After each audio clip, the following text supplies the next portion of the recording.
The ledger lay open on Dr. Elias Thorne's desk, its pages brittle and foxed with age, a record of years spent observing, documenting, and trusting that facts would always lead to truth.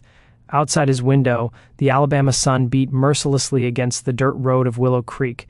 It was 1847. The air was heavy with blooming jasmine, the drone of cicadas, and the cloying sweetness of ripening cotton, an aroma that masked far darker realities beneath its surface.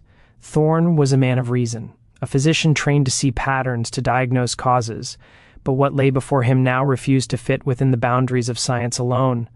17 girls, all born with hair the color of a burning sunset, fiery, red, unmistakable, all with skin so pale it seemed almost translucent against the deep tones of their mothers, and not one of them, not a single one, had a recorded father. The first birth had been dismissed as a curiosity, the second, an unlikely coincidence. But by the 17th, spread across 6 separate plantations, the pattern had hardened into something far more disturbing. This was no accident.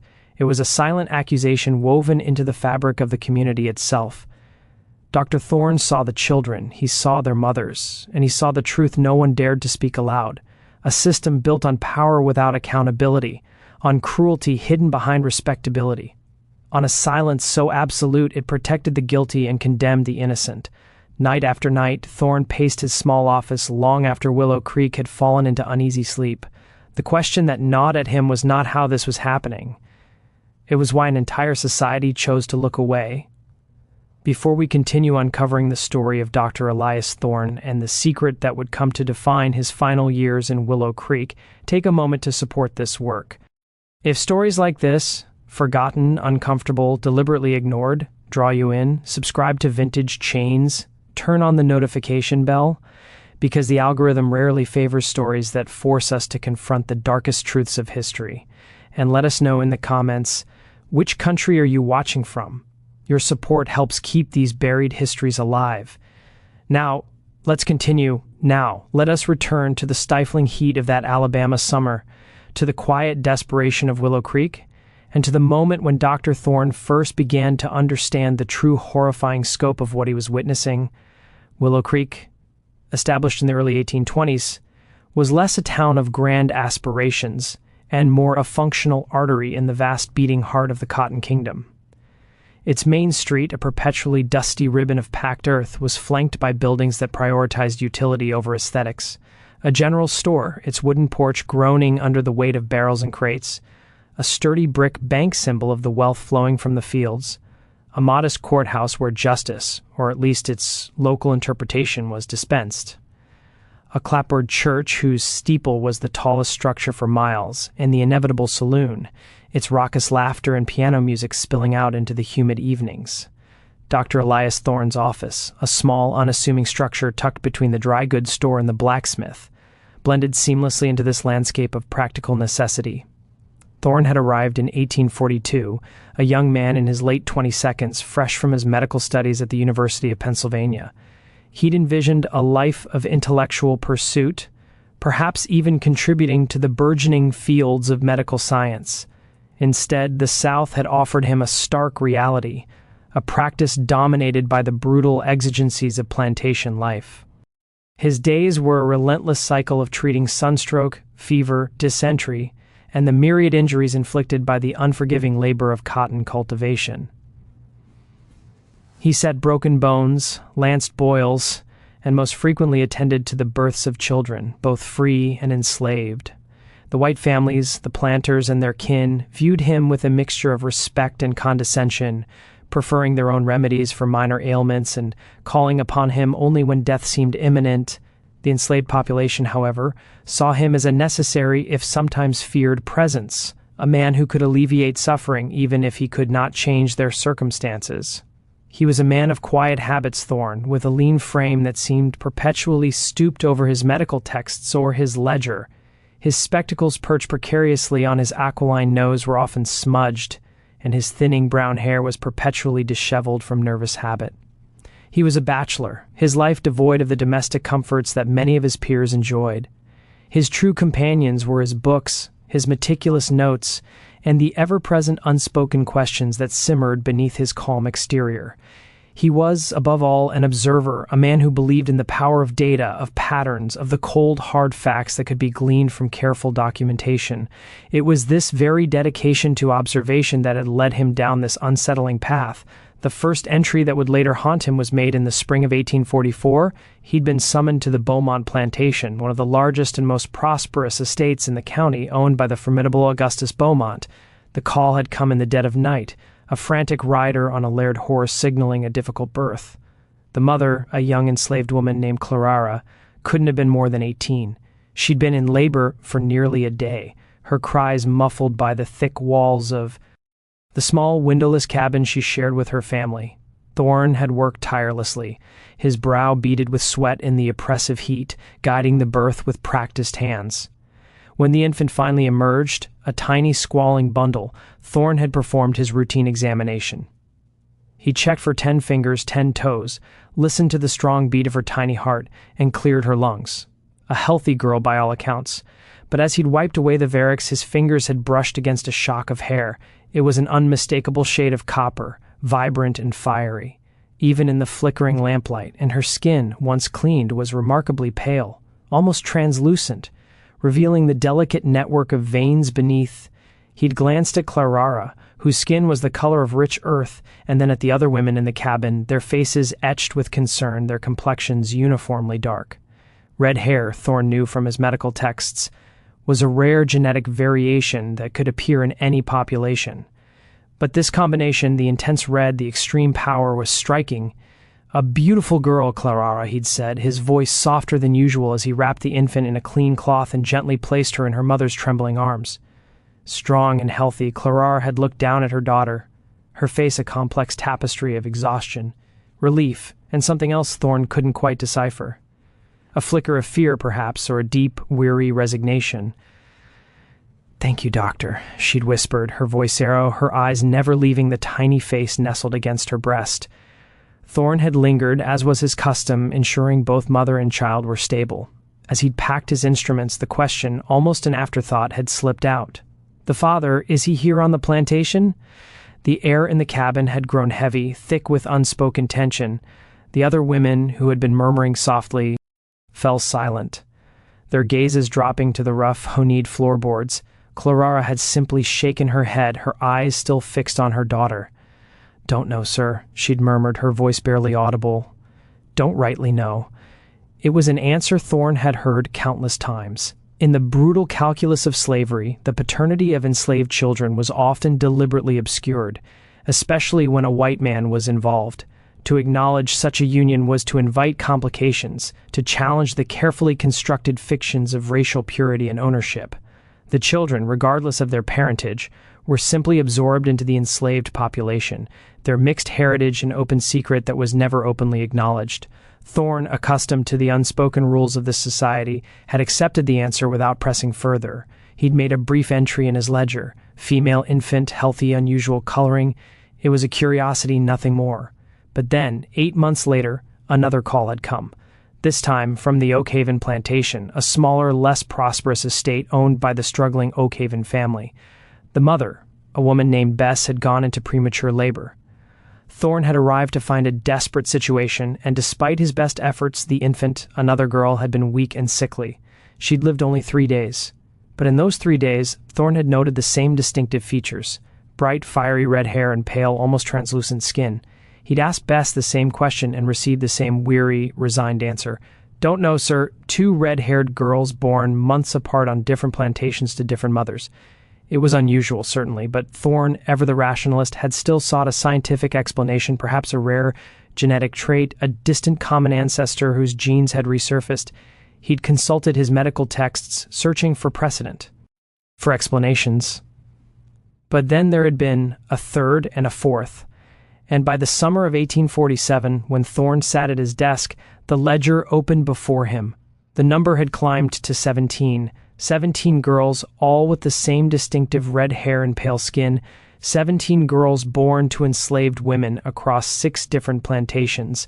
17 girls whose fathers were unknown or at least unacknowledged. The statistical improbability was staggering. Thorne had spent countless hours poring over his records, cross-referencing dates, locations, and the physical characteristics of the children. He'd ruled out environmental factors, genetic mutations within the enslaved population, as the mothers showed no such traits and any other plausible scientific explanation.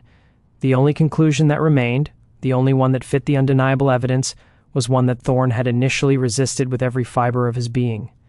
These children all shared a father, a white father, a father with distinctive red hair who had access to multiple plantations, and the power to ensure that his actions would never be questioned, ever challenged, never even whispered about. The realization had settled upon Thorne slowly like a suffocating shroud. It was not a sudden epiphany, but a creeping dread, a cold certainty that seeped into his bones. He had uncovered a terrible truth, a systematic pattern of abuse that had been unfolding for years, right under the noses of an entire community. And now the impossible question: what should he do about it? The town of Willow Creek, like so many others in the Antebellum South, operated on a delicate yet brutally enforced social contract. It was a world built on rigid hierarchies where power flowed downwards from white men of property and wealth. At the bottom of this pyramid were the enslaved who possessed no legal rights, no voice, no protection. The law itself was a tool designed to maintain this structure, to protect the interests of the powerful, and to crush any challenge to their authority. An enslaved woman who accused a white man of rape would not only be disbelieved, but would likely face severe punishment for daring to speak against a white man. The very concept of rape in such a context was legally meaningless. Enslaved people were property, and a man could not be accused of a crime for using his own property or for trespassing on another man's property with that man's tacit permission. The children born of such unions were simply more property, more assets to be worked or sold as their owners saw fit. Their existence was a testament to the absolute power of the white man, a power that extended even to the bodies of enslaved women. Even if Thorne could somehow bring charges against the perpetrator, and he had no legal standing to do so, the case would be heard by a judge who was likely a friend or business associate of the accused, and decided by a jury of white men who had every incentive to protect one of their own. An accusation of this nature would be seen as a betrayal of racial solidarity, a dangerous precedent that could undermine the entire system. The consequences for the women involved would be dire. To draw attention to their children's paternity would be to mark them as troublemakers, as threats to the social order. They would be punished, sold away, separated from their children and families. The very act of trying to help them would likely make their situations worse. Thorne understood all of this. He was not a naive man. He had lived in the South long enough to understand how power worked, how the system protected itself with an iron fist cloaked in velvet. But understanding did not make the knowledge any easier to bear. It festered within him a toxic brew of anger, frustration, and helplessness. He found himself lying awake at night, staring at the ceiling of his small bedroom. The sounds of the night, the chirping crickets, the distant baying of a hound, doing little to soothe his agitated mind. He imagined confronting the man directly, demanding an explanation, threatening to expose him. But to what end? The man would deny everything, and Thorne would be ruined, his practice destroyed, his reputation shattered. He imagined writing to authorities in Montgomery, laying out his evidence in careful detail, but he knew such a letter would be ignored or worse, traced back to him with dire consequences. He even considered more drastic measures. He was a doctor, after all. He had access to medicines, to poisons. It would be easy enough to slip something into the man's drink at a social gathering to make it look like a heart attack or a sudden illness. But Thorne was not a murderer. The thought of taking a life, even the life of a man he had come to despise, was abhorrent to him. And so he did nothing. He continued his rounds, delivered babies, treated illnesses, and kept his terrible knowledge locked away in his heart and in the coded entries of his ledger. But the weight of that knowledge was crushing him slowly, inexorably. The question of who had become an obsession for Thorne. He began to pay attention to details he had previously overlooked. At church on Sundays, he would surreptitiously scan the congregation, noting the color of every man's hair.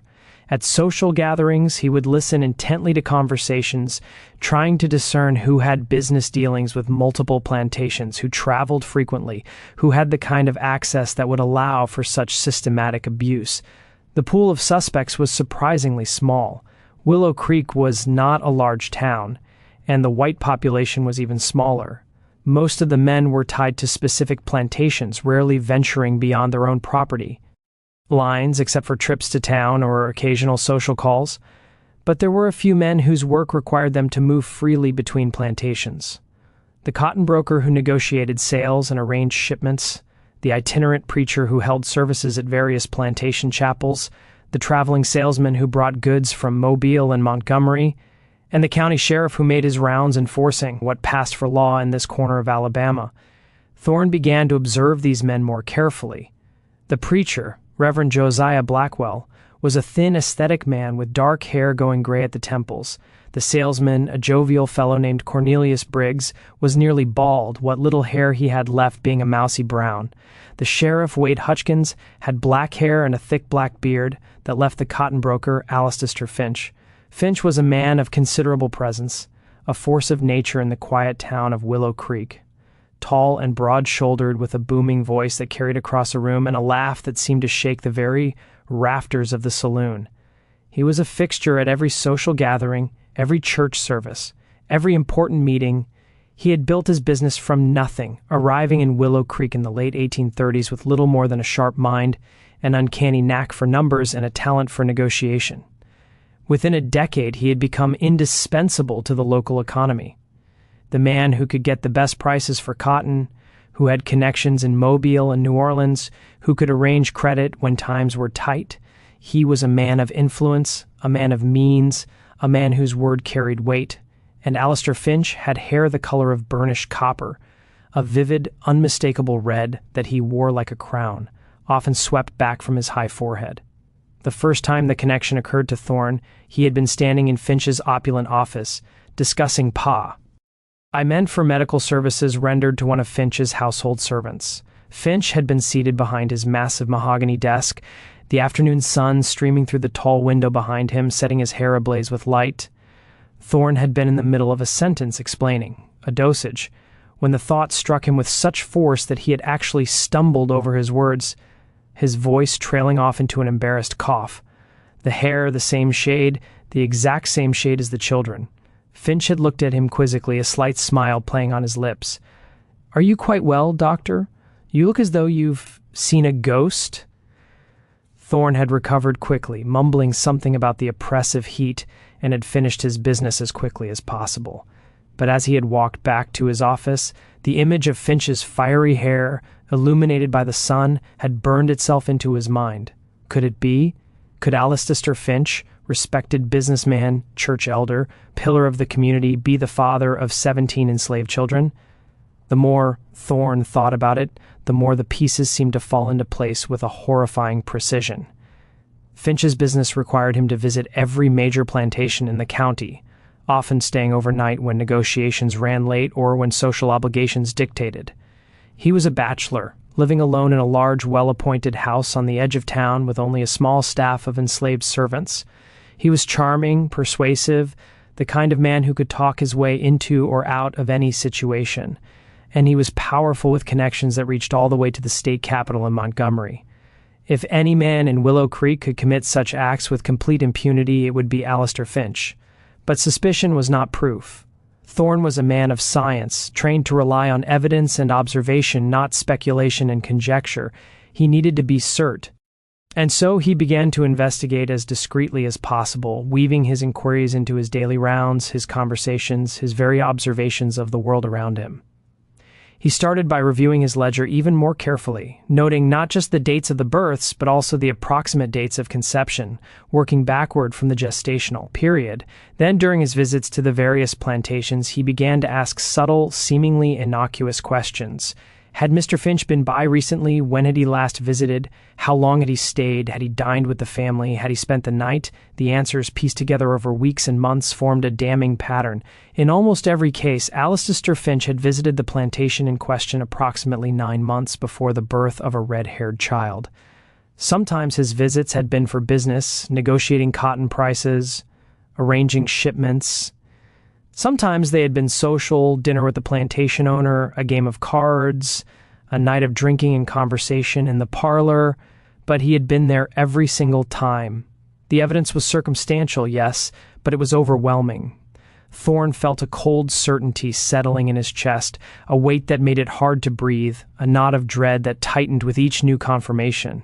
He had uncovered a terrible truth, a systematic pattern of abuse that had been going on for years, right under the noses of the entire community. And now he faced an impossible question. What should he do about it? The answer he knew was fraught with peril, not just for himself, but for the very women and children he sought to protect. The weight of his knowledge began to press down on Thorne, suffocating him. He found himself increasingly withdrawn, his usual quiet demeanor deepening into a brooding silence. The vibrant Alabama landscape, once a source of quiet contemplation, now seemed to mock him with its beauty, a stark contrast to the ugliness he carried within. One sweltering afternoon, as he rode his buggy along a dusty track bordered by towering pines, the sun beating down relentlessly, Thorne found himself contemplating the sheer audacity of Finch. How could a man live with such a secret, such a trail of silent victims? Did he feel no guilt, no shame? Or had he, like so many others in this society, simply compartmentalized his actions, viewing the enslaved as property, their bodies and lives existing solely for his gratification and profit? He pulled the buggy to the side of the road, the horses stamping impatiently in the heat. He reached into his medical bag not for an instrument, but for a small flask of whiskey he had begun to carry with increasing frequency. A long swallow burned its way down his throat, offering a fleeting moment of oblivion before the thoughts rushed back, more insistent than ever. He thought of Clara, the first mother, her face a mask of weary resignation. He thought of Bess, whose child had died after only 3 days, a tiny red-haired ghost. He thought of the other mothers, their names now etched into his memory. Sarah, Eliza, Martha, Lucy, each one a silent testament to Finch's depravity. Each one a victim of a system that offered no protection. Thorne knew he couldn't speak out without proof, and even with proof, the system would protect Finch. He was trapped, a silent witness to a crime that society refused to acknowledge. The injustice of it all was a bitter pill, one he swallowed daily. The autumn of 1848 brought with it the annual harvest celebration at the Beaumont plantation. It was a grand affair, a ritual of wealth and power, where Augustus Beaumont, the patriarch of the estate, invited the white families of the county to revel in the bounty of another successful cotton harvest. The air was filled with the aroma of roasted meats, sweet pies, and expensive tobacco. Music provided by a small ensemble of enslaved musicians drifted from the wide veranda of the plantation house, mingling with the laughter and animated chatter of the guests. Thorne had little taste for such gatherings, finding the forced conviviality and superficial pleasantries grating, but attendance was expected, a social obligation he couldn't easily avoid without drawing undue attention. He stood on the periphery of the festivities, a glass of lukewarm punch in his hand, trying to appear engaged, his gaze sweeping over the scene with his usual detached observation. Alistair Finch was there, of course, resplendent in a new suit of fine linen, his red hair gleaming like a beacon in the flickering light of the torches that had been strategically placed around the ver. He was, as always, the center of attention, holding court with a group of planters, regaling them with some humorous anecdote about a recent trip to Mobile. His booming laugh echoed across the gathering, and the other men laughed along with him, slapping him on the back, raising their glasses in toast to his wit and prosperity. Thorne watched him with a mixture of disgust and morbid fascination. How did he do it? How did he move through the world with such ease, such confidence, knowing what he had done, what he continued to do? Did he feel no pang of conscience, no flicker of shame? Or had he truly convinced himself that his actions were justified, that enslaved women were fair game, that the children he fathered were simply an unfortunate, yet ultimately inconsequential byproduct of his desires? As Thorne watched, a young enslaved girl, perhaps 7 or 8 years old, approached the group of men, carrying a silver tray laden with fresh drinks. She was one of the house servants, dressed in a clean but simple cotton dress, her hair neatly tied back with a ribbon, and her hair was red, bright, vivid, unmistakable red. Thorne recognized her immediately. She was Clara's daughter, the first of the red-haired children he had delivered. She had grown into a bright, curious child, and Thorne had seen her on several occasions during his visits to the Beaumont plantation. The girl offered the tray to the men, her eyes downcast as she had been trained to do. The planters took their drinks without truly looking at her, their conversation barely pausing. But Finch paused. He looked at the girl, really looked at her, and for a brief, almost imperceptible moment, something flickered across his face. Recognition. a fleeting shadow of something unreadable. Thorn couldn't be sure. Then Finch smiled, a warm, almost paternal smile, and reached out to pat the girl gently on the head, his large hand ruffling her fiery red hair. "Thank you, child," he said, his voice surprisingly gentle. "You're doing a fine job." The girl bobbed a quick curtsy and hurried away, her small frame disappearing into the shadows. Finch turned back to his companions, the moment already forgotten, resuming his anecdote as if nothing had happened. But Thorn had seen it, that brief touch, that fleeting smile. It was a gesture of ownership, of casual acknowledgement. Finch knew, he knew the girl was his daughter, and he didn't care. Or rather, he cared so little that he could acknowledge her in public in front of dozens of witnesses, secure in the knowledge that no one would say a word. The sheer brazenness of it, the absolute impunity, was breathtaking. The realization hit Thorn like a physical blow, a punch to the gut that left him breathless. It wasn't just that Finch was committing these acts, it was that he was doing so openly, brazenly, confident in his absolute immunity. The entire community knew, or at least suspected, and they were all complicit in the silence. The planters who employed Finch's services, the wives who smiled and nodded at social gatherings, the sheriff who enforced the law, the preacher who delivered sermons on morality. They all knew, and they all chose to look away. Their silence was a shield protecting Finch, and by extension the fragile edifice of their own society. Thorn felt a wave of nausea wash over him. He set down his glass of punch, the clinking sound barely audible above the den, and made his way to the edge of the veranda, needing air, needing to escape the suffocating atmosphere of the celebration. He stood in the darkness beyond the torchlight, breathing deeply, trying to calm the frantic pounding of his heart. The sweet scent of jasmine now seemed cloying, sickly. "Dr. Thorn, are you unwell?" He turned, startled to find Ara, the elderly enslaved woman who served as a midwife on the Beaumont plantation, standing a few feet away. She had been watching him, her dark eyes, ancient and wise, filled with a quiet concern. Ara was a woman of perhaps 60 years, her face a roadmap of lines etched by age and hardship, her hair a silver halo beneath her headscarf. She had assisted Thorn at dozens of births over the years, and he had come to respect her knowledge and skill. She knew more about childbirth than most trained physicians, her expertise born of decades of practical experience and an intuitive understanding of the human body. "I'm fine, Ara," he said, though his voice sounded strained even to his own ears. "Just needed some air." Ara nodded slowly, her gaze unwavering. "You've been troubled lately, Doctor," she said quietly, her voice a low, resonant murmur. "I seen it in your face. You carry in something heavy." Thorn hesitated. He had never spoken openly about his suspicions, not to anyone. But Lara was different. She was part of the enslaved community, privy to heirs' secrets and their suffering, a silent guardian of their unspoken truths. If anyone would understand, it would be her. If anyone could offer a glimmer of insight, it was Ara. "Ara," he began slowly, choosing his words with immense care. "The children, the ones with red hair. You've helped deliver several of them, haven't you?" Ayer's expression didn't change, but something shifted in her eyes, a subtle flicker of weariness, a deep-seated caution born of a lifetime of survival. "Yes, sir, I have." Her voice was flat, devoid of emotion. "Do you?" Thorn paused, struggling to articulate the unutterable. "Do you know who their father is?" For a long moment, Ara said nothing. She looked past Thorn toward the brightly lit veranda where the celebration continued, where Alistair Finch's booming laugh could still be heard above the music and conversation. The sounds of revelry seemed to mock their quiet, desperate exchange. "Some things, Doctor," she said finally, her voice barely above a whisper, "are better left unspoken. For the sake of the mothers, for the sake of the children. Speaking the truth don't always set you free. Sometimes it just gets you sold down the river, or worse." "But it's wrong," Thorn said, his voice tight with a raw, barely suppressed frustration. "What he's doing, it's wrong. Someone should what?" Allah interrupted her voice, though still quiet, now sharp, with an edge of weary anger. "Should speak up, should accuse a powerful white man." "And what you think would happen then, Doctor? You think there'd be justice? You think those women and children would be protected?" She shook her head slowly, a gesture of profound resignation. "No, sir. All that would happen is suffering, more suffering. The mothers would be punished, the children would be sold away, scattered like dust in the wind, and Mr. Finch, he'd go right on with his life, same as always.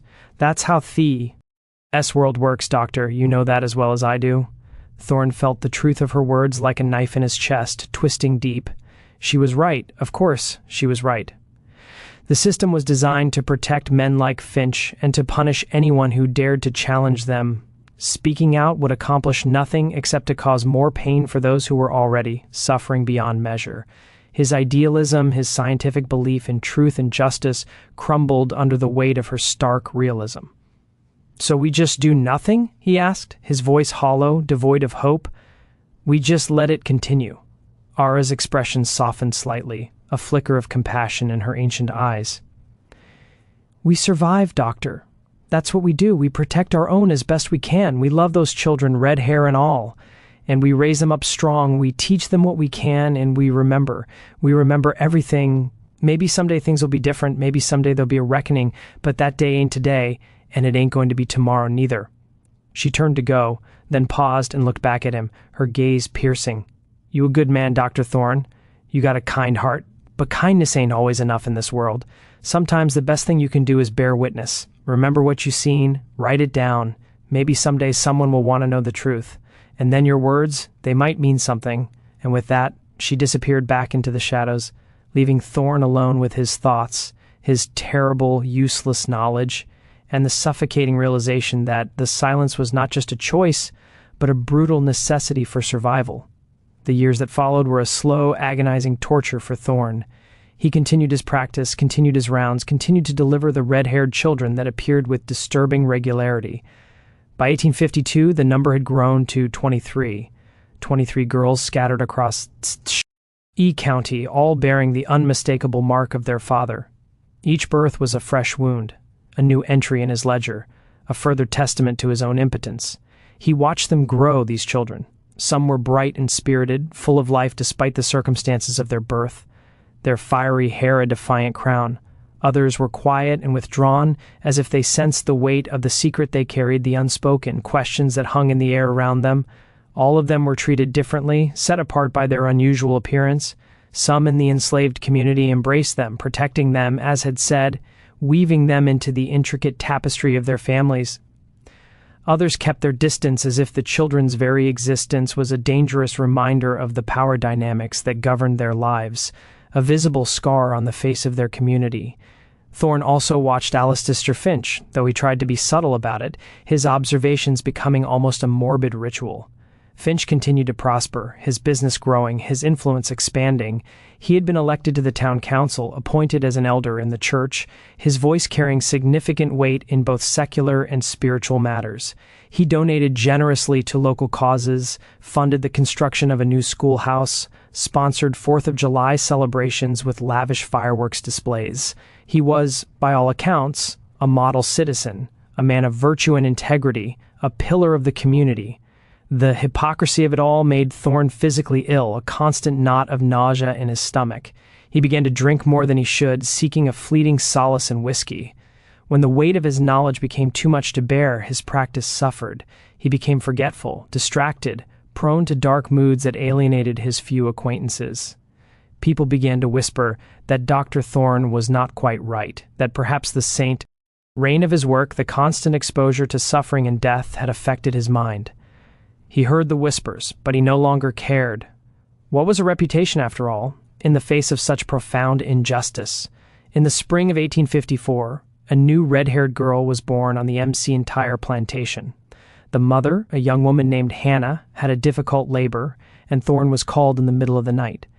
He arrived to find Hannah in distress, the birth not progressing as it should, her strength ebbing away with each agonizing contraction.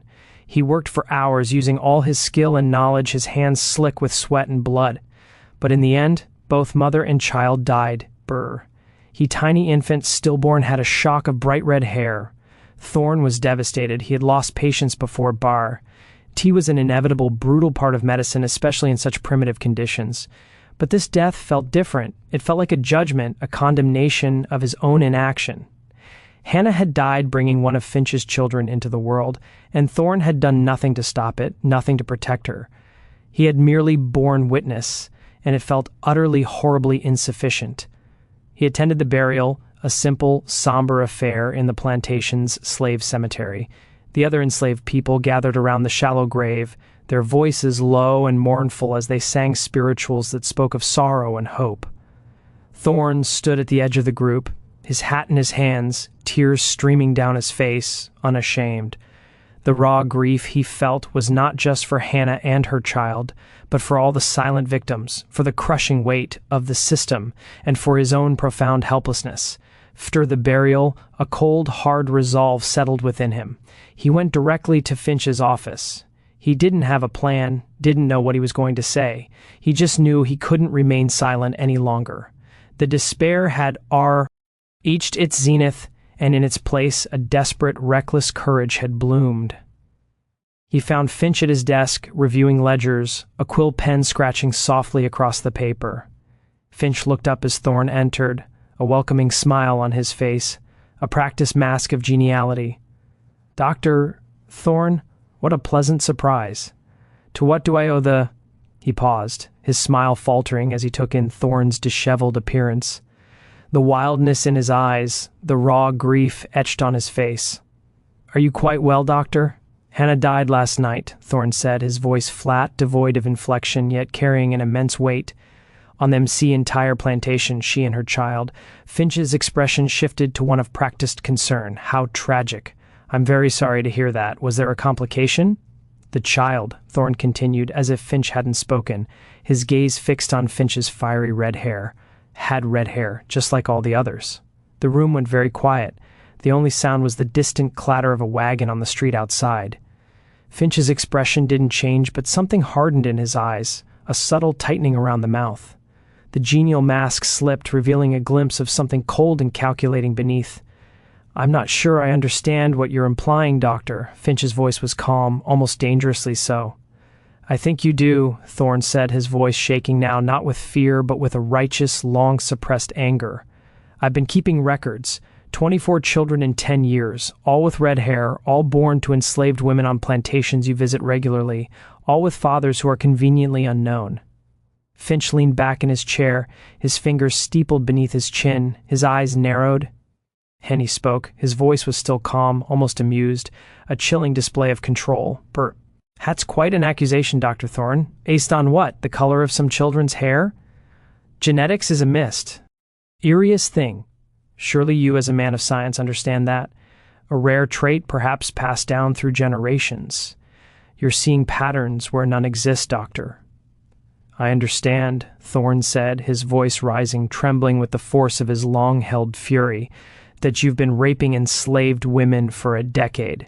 I understand that you've fathered 24 children and taken no responsibility for them. I understand that Hannah died because of you, because of your depravity, your absolute disregard for human life."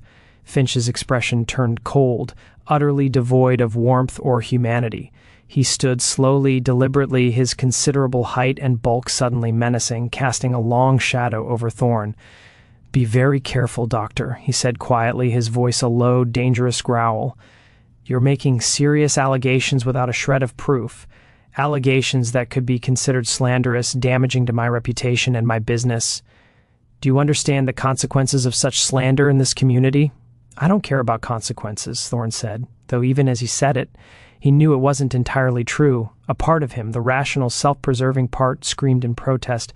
"Someone needs to speak the truth." "The truth?" Finch laughed, a harsh, bitter sound that held no mirth. "The truth is that you're a lonely, bitter man who's been drinking too much and letting his imagination run wild. The truth is that you have no proof of anything that would stand up in any court of law. The truth is that if you repeat these accusations to anyone else, I will ruin you. I'll have you run out of this county, a disgraced charlatan. I'll make sure you never practice medicine again anywhere in this state. Do you understand me, Doctor?"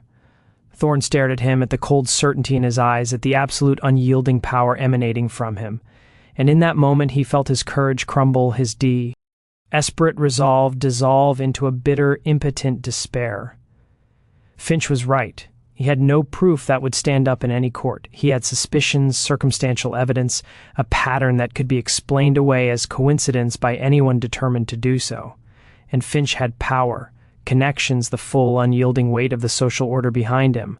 Thorne was a single, insignificant man against an entire system.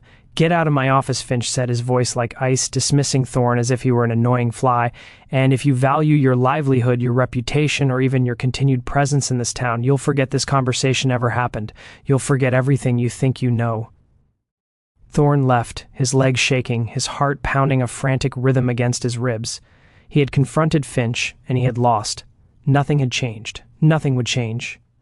The silence, he realized, was not just a choice but a weapon. The confrontation with Finch marked a profound turning point for Thorne. He withdrew further into himself, his practice dwindling as his reputation for instability grew. The whispers about poor Dr. Thorne became louder, more frequent. He spent his days in his office, poring over his ledger, adding new entries as more red-haired children were born, each one a fresh stab of pain. He had given up any hope of justice, any hope of stopping Finch. All he could do now was what Ara had suggested. Bear witness, remember, document. His ledger became his confessional, his silent scream against the injustice. His once neat office became cluttered, dusty. Books lay open, forgotten. The scent of stale tobacco and whiskey mingled with the faint, lingering smell of antiseptic. He rarely ventured out, preferring the company of his thoughts, however dark, to the polite, piting glances of the townspeople. He was a ghost, haunting his own life. A man consumed by a tea. Ruth too terrible to speak. In the summer of 1857, as the oppressive heat of July settled over Willow Creek, Thorne received an unexpected visitor. A young woman, perhaps 25 years old, appeared at his office door. She was well dressed in a simple but elegant traveling suit, her hair neatly pinned beneath a modest bonnet, her eyes bright with an intelligent, unwavering gaze. She introduced herself as Miss Abigail Winters, a teacher from Boston who had come south to work with a missionary society dedicated to improving conditions for enslaved people. Thorne was immediately wary. Abolitionists were not welcome in Alabama, and anyone associated with them was viewed with deep suspicion, often with outright hostility. He had heard stories of such individuals being run out of town, sometimes violently. But Miss Winters was persistent. Her quiet determination of force Thorne found difficult to resist. Eventually, he agreed to speak with her, ushering her into his dimly lit office. "I've been traveling through the South," she explained, her voice clear and calm as she sat opposite Thorne, her hands clasped neatly in her lap, "documenting the conditions of slavery, not for immediate publication.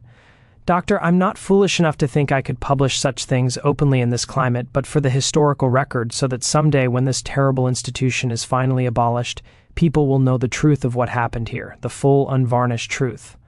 "A noble goal," Thorne said dryly, his voice raspy from disuse. He poured himself a small measure of whiskey, offering none to his guest. "And a dangerous one." "Perhaps," Miss Winters acknowledged, her gaze steady, "but necessary. I've heard rumors, Dr. Thorne, about unusual patterns in this county, children born with distinctive features. I was hoping you might be able to provide some insight. Your name was mentioned by a few of the midwives I spoke with, particularly an older woman named Ara on the Beaumont plantation. She spoke highly of your kindness and your keen eye." Thorne felt his heart begin to race, a frantic flutter in his chest. How had she heard? Who had told her? Ara, of course. He studied Miss Winters' face, trying to gauge her intentions, her sincerity. Was she truly seeking truth, or was she merely a provocator, a danger to everyone involved? "Why would you think I'd know anything about that?" he asked, his voice guarded. "Because you're the doctor who delivers most of these children," Miss Winters said simply, her directness disarming. "And because I've been told you're a man of conscience, troubled by what you've witnessed." AR said you were a man who carried the truth like a heavy stone. For a long moment, Thorne said nothing. The silence in the room was thick, punctuated only by the buzzing of a fly against the window pane. Then slowly, deliberately, he reached into his desk drawer and pulled out his ledger. He opened it to the pages where he had meticulously documented the births, the dates, the plantations, the distinctive features of the children. The faded ink, the precise handwriting were a stark contrast to the chaos and despair they represented. 27, he said quietly, his voice barely a whisper, as if speaking the number aloud might shatter the fragile peace of the room. 27 girls in 13 years, all with red hair and pale skin, all born to enslaved women, all with the same father, though his name is never spoken. Miss Winters leaned forward, her eyes scanning the pages, her expression one of grim understanding. "Do you know who the father is?" "Yes," Thorne said, the word a bitter taste in his mouth. "But I can't prove it. Not in any way that matters here, and even if I could, it wouldn't matter. He's too powerful, too well connected. The entire community protects him, either actively or through their silence. They are all complicit. Tell me his name, Miss Winters said, her voice firm, unwavering. Let me decide what can be done with the information. My society has connections, Doctor. We have ways of documenting these truths, even if we cannot act on them immediately. Thorne hesitated. To speak Finch's name aloud to someone outside the community felt like crossing a line from which there would be no return. It felt like a betrayal of the very silence that had protected him, however imperfectly, but what did he have to lose? His practice was already failing, his reputation was already in tatters, and perhaps, just perhaps, Miss Winters, with her quiet strength and her distant connections, could do something with the information that he, a broken man in a broken system, could not. Perhaps his years of silent suffering, his meticulous documentation, might finally serve a purpose beyond his own despair. Alistair Finch, he said, the name a venomous hiss on his lips. The cotton broker. He has access to every plantation in the county. He's been doing this for over a decade, and no one will stop him. No one can. Miss Winters wrote the name carefully in a small notebook she had produced from her bag, her pen scratching softly. And the mothers? Have any of them spoken about this? Have they named him? They can't, Thorne said, shaking his head. To speak would be to invite punishment, to risk being sold away, separated from their other children. They protect themselves and their children through silence. It is their only defense. Miss Winters nodded slowly, her gaze thoughtful. I understand. Dr. Thorne, would you be willing to let me copy these records? I promise they'll be kept confidential, used only for historical documentation, for a future when such truths can be openly acknowledged. Thorne considered the request. His ledger was the only evidence. He had the only proof that he hadn't imagined the pattern, that he wasn't simply a madman seeing conspiracies where none existed. To hand it over, even to allow it to be copied, felt like relinquishing the last thing of value he possessed, the last tangible proof of his sanity. But what good was it doing him? He had kept these records for 13 years, and they had accomplished nothing but to deepen his despair. Perhaps in Miss Winters' hands they might serve some purpose, might contribute to some future reckoning, a distant echo of justice. Perhaps, AR's words, maybe someday someone will want to know the truth. We're not entirely without hope. Yes, he said finally, his voice barely audible. You may copy them. Miss Winters spent the next several hours carefully transcribing Thorne's entries into her own notebook, her pen moving swiftly and precisely across the pages. The only sounds in the room were the rustle of paper, the scratch of her pen, and the distant mournful cry of a whip or will. When she finished, she closed her notebook, her face grave. She thanked him profoundly, her eyes conveying a deep respect and understanding, and prepared to leave. Dr. Thorne, she said at the door, her voice soft but resolute, I want you to know that what you've done, keeping these records, bearing witness, it matters. Even if it doesn't feel like it now, even if justice seems impossible in this time, the truth has value. Someday people will want to know what really happened here, and because of you, because of your courage to document, they'll be able to... After she left, Thorne sat alone in his office, the ledger still open on his desk, feeling strangely empty. He had finally told someone, finally shared the burden he had been carrying for so long, but he felt no relief, no sense of catharsis. If anything, he felt more hopeless than before, because he knew with a certainty that, when bone deep, that nothing would change. Finch would continue his predations, the red-haired children would continue to be born, and the community would continue its conspiracy of silence, its complicity in the face of unspeakable cruelty. Just when we thought we'd seen it all, the depths of human depravity and the resilience of those who suffer in silence, the story takes another turn, a testament to the enduring power of truth, however long it takes to emerge from the shadows. Dr. Elias Thorne died in the winter of 1859, 2 years before the outbreak of the Civil War that would tear the nation apart and ultimately irrevocably end the institution of slavery. He died alone in his small house, his practice long since abandoned, his reputation in ruins, a forgotten man in a town that had chosen to forget him. The official cause of death was listed as heart failure, a convenient diagnosis. Those who had known Dr. Elias Thorne suspected something far deeper had failed, not his heart but his spirit, a man slowly crushed beneath the weight of truths he had seen, recorded, and never been able to speak aloud. His possessions were sold to settle modest debts, medical instruments, books, worn furniture. His life was reduced to auction lots and scattered across Willow Creek. Among his papers was the ledger, 13 years of meticulous observation written in a steady, disciplined hand. The executor of his estate, a local lawyer who had never cared for Thorne, flipped through its pages. Seeing nothing but incomprehensible medical notes, he tossed it into a dusty box of miscellaneous documents and sent it to the courthouse attic. There it would sit, forgotten among forgotten files. Alistair Finch attended Thorne's funeral as decorum required, a respected citizen paying his respects to a fellow professional. He stood at the graveside, his once flaming red hair now streaked with gray, his face carefully composed, as Reverend Blackwell delivered a brief, perfunctory eulogy. If Finch felt guilt, if he felt even a flicker of remorse for the role he had played in Thorne's collapse, he showed none of it. He was a man without conscience, a master of appearances, his public image an impenetrable shield. The red-haired children continued to be born less frequently as Finch aged, his vigor waning, his opportunities narrowing.